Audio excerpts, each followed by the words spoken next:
Hello everyone, कशा आहात सगळे. नवीन व्हिडिओमध्ये तुमच्या सगळ्यांचं परत एकदा स्वागत आहे.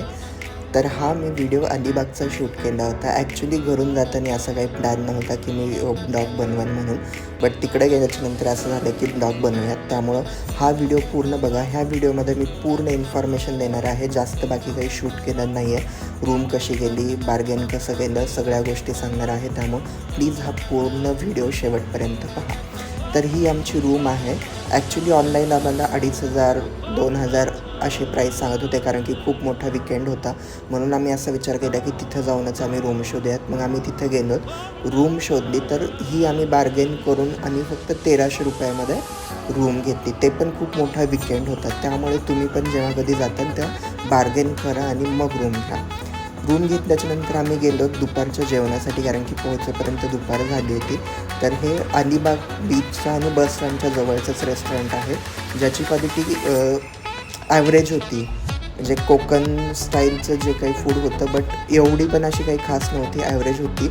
जिथं की यांनी हे हॉलवरती त्यांचं कोळीवाडा टाईप प्रिंट केलेलं आहे. तर आम्ही ही व्हेज थाळी घेतली, कारण की मी व्हेजिटेरियन आहे आणि त्या दिवशी हनुमान जयंती होती, म्हणून भाऊनी पण दुसरं काही घेतलं नाही. सो आम्ही व्हेजच थाळी घेतली.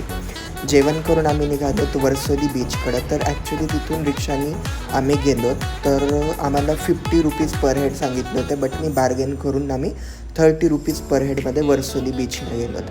तिथं आम्ही थोडंसं लवकर पोहोचलो होतो 4पर्यंत. त्याच्यामुळे बीच खूप शांत होता आणि आम्हाला फिरता पण आलं, म्हणजे एन्जॉय करता आलं. शांतता होती, कारण की इव्हिनिंगच्या टायमिंगला, सनसेटच्या टायमिंगला खूप जास्त गर्दी होती. मग आम्ही तिथे गेलो, थोडाफार वेळ फिरलो, बसलो, शांतता होती, खूप छान वाटत होतं. आणि नंतर थोडेफार फोटो वगैरे काढले, बसलो. मेन म्हणजे फक्त रिलॅक्स करत होतो आम्ही, जास्त काही नाही. तिथे ॲक्टिव्हिटीज वगैरे पण होत्या काही, ज्या की नंतर स्टार्ट झाल्या 5च्या नंतर, पण आम्ही काही केलं नाही. आम्ही फक्त एक राईड घेतली होती. तिथे काय आहे ना, की आपण जेव्हा कधी बाहेरून जातो आहे, सो त्यांना माहिती आहे कोणी कोणी फर्स्ट टाईम आलेले असतात. सो खूप पैसे घेण्याचा प्रयत्न करतात, म्हणजे रेट जास्त सांगतात. त्यामुळं बार्गेन केल्याशिवाय तिथे ऑप्शनच नाही आहे. त्याच्यामुळं बार्गेन कराच. बार्गेन नाही केलं तर आपल्याला खूप पैसे लागतील. आम्ही खूप कमी पैशामध्ये ही ट्रिप करून आलो आहेत. ॲट द एंड मी तुम्हाला बजेट सांगेन टोटल, कारण की रूमचेच आम्हाला सांगितले होते 2200 रुपये, बट आम्ही ती केली आहे फक्त 1300 रुपयामध्ये, ते पण बार्गेन करून. आणि ऑनलाईन बुक केली असती तर जेवढे आहेत तेवढेच आम्हाला द्यावे लागले असते. त्याच्यामुळे आणि तिथे एक आहे की नेक्स्ट डे तुम्हाला चेकआउट 10 वाजताच करावं लागतं. सो तो तर सगळीकडेच बऱ्यापैकी रूल असतो, बट तुम्ही होईल तेवढं बार्गेन करा आणि न फिरता न बार्गेन करता रूम घेऊ नका.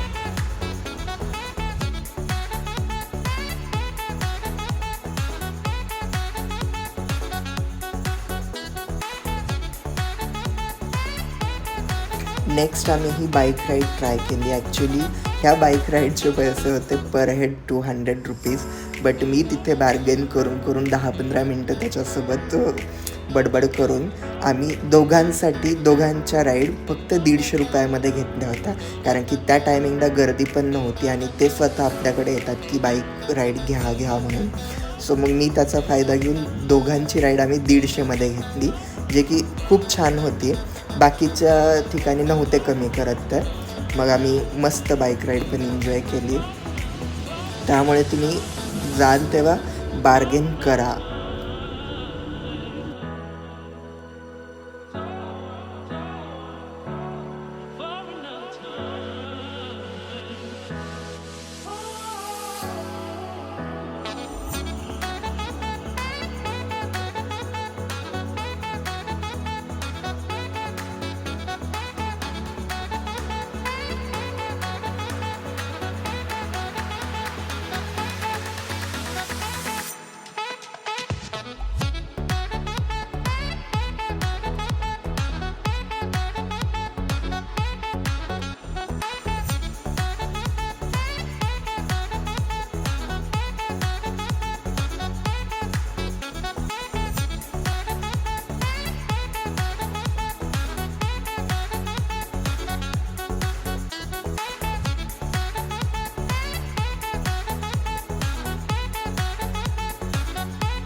त्यानंतर आम्ही मस्त वर्सोली बीचवरती सनसेट पाहिला आणि अलिबाग बीचला आम्ही जेव्हा पोहोचलो तेव्हाच दुपारी गेलो होतो, बट खूप ऊन होतं त्याच्यामुळे काही फिरणं नव्हतं.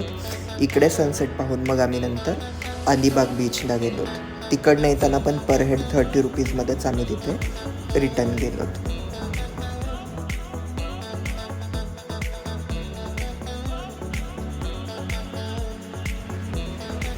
हा आहे अलिबाग बीच, जिथे की आम्हाला पोहोचेपर्यंत ऑलमोस्ट अंधार झाला होता.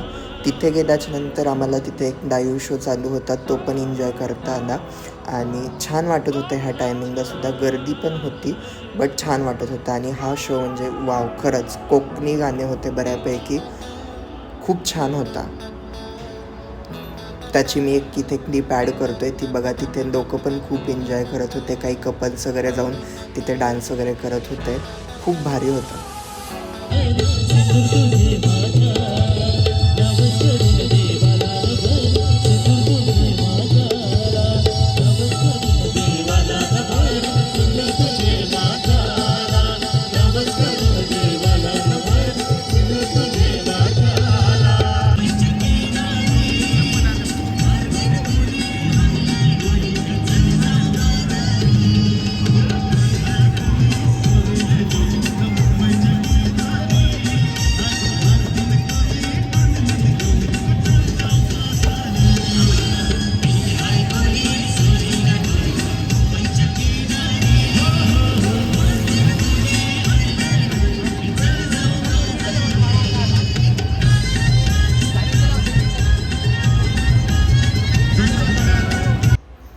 त्यानंतर आम्ही मस्त तिथं अलिबाग बीचवरती पण थोडा वेळ बसलो आणि नंतर मग आम्ही रूमकडे निघालो होतो.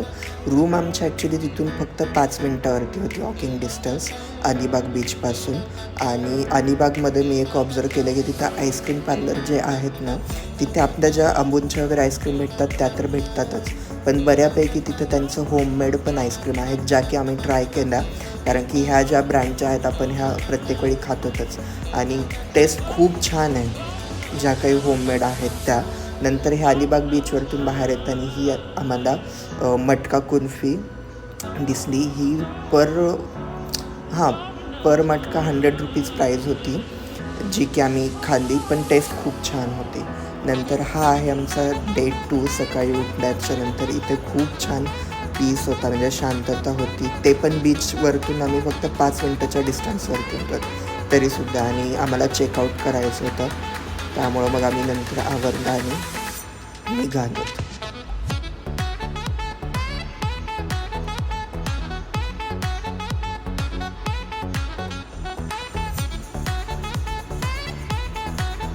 सकाळी सकाळी अलिबागचे रस्ते एकदम शांत असतात बऱ्यापैकी.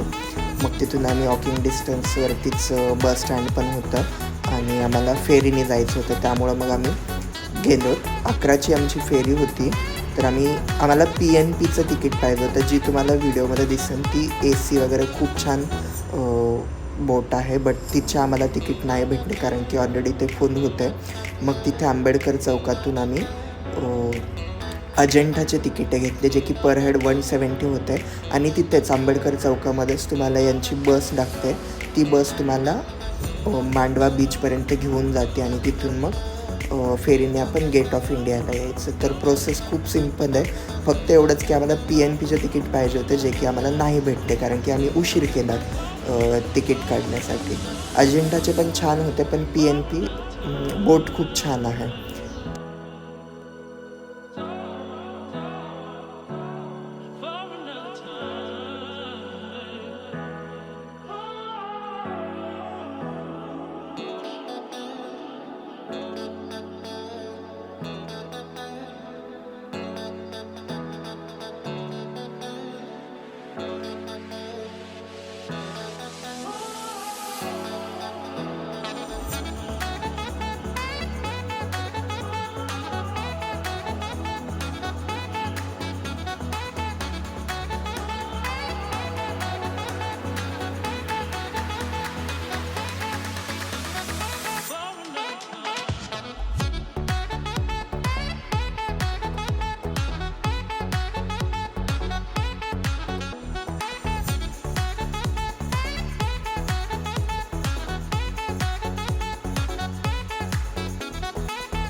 सो ही आहे ती PNP जिचं आम्हाला तिकीट भेटलं नव्हतं.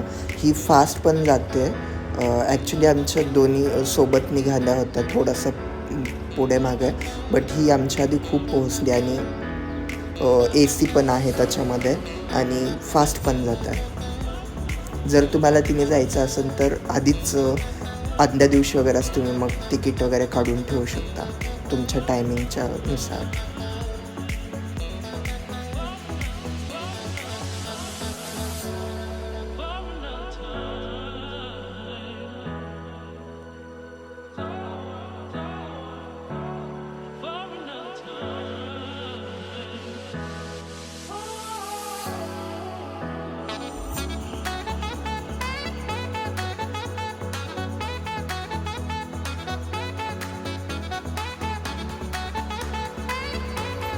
फायनली आम्ही गेट ऑफ इंडियाला पोहोचलो. ऑलमोस्ट 60 ते 70 मिनिट लागले असतील आम्हाला अलिबागवरतून इथे यायला. कन्व्हिनियंट आहे खूप, कारण की तिकडचे रस्ते वगैरे खूप खराब आहेत, काम चालू आहेत, त्याच्यामुळे टाईम लागतो.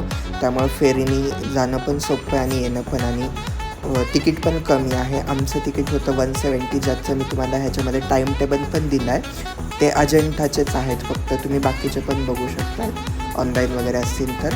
आणि नंतर मग आम्ही इथे पोहोचल्यावरती थोडाफार फोटो वगैरे काढले, फिरलो आणि बसने नंतर CSTला गेलो आणि बॅक टू पुणे. तर मी तुम्हाला बोललो होतो की मी बजेट व्हिडिओच्या शेवटी सांगेन. तर ओव्हरऑल आमचं फक्त आहे ना रूमचे 1300 आणि जाण्या येण्यामध्ये थोडे पैसे, म्हणजे ओव्हरऑल आमचं बजेट फक्त जास्तीत जास्त 2.5 ते 3K गेलं आहे. त्याच्यापेक्षा जास्त नाही. त्याच्यामुळे तुम्ही बिंदास जाऊ शकतात. आणि आम्ही 2 डेज होतो तिथं, बट मी काही जास्त शूट नाही आहे केलेलं. जेव्हा तुम्हाला वाटेल की कमी प्राईजमध्ये पण आपण जाऊ शकतो आहे, बजेट नसेल तरीसुद्धा, तर नक्की जा आणि फिरा, एन्जॉय करा.